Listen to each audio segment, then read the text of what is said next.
Bonjour les amis! Rien qu'en voyant cet objet, je parie qu'il y a déjà des regards qui s'illuminent. C'est vrai que puisque j'avais besoin d'un cube coloré, autant prendre le plus célèbre.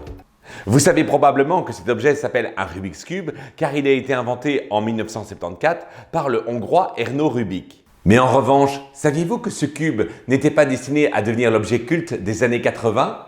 En fait, Erno Rubik est un sculpteur et professeur d'architecture. Et au départ, quand il crée son cube, celui-ci n'a qu'une seule couleur. Son objectif est juste de faire réfléchir ses élèves sur le mécanisme interne du cube. Sauf qu'un jour, il se rend compte que si les faces étaient coloriées, ce serait extrêmement difficile de revenir à l'état initial après mélange.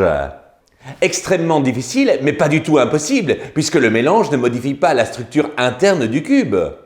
On raconte d'ailleurs qu'il lui a fallu plus d'un mois enfermé dans sa chambre pour le résoudre, alors que le record mondial est aujourd'hui de 3 secondes 47.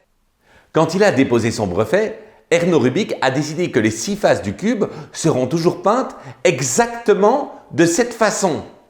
La blanche en face de la jaune, la verte en face de la bleue et la rouge en face de la face orange.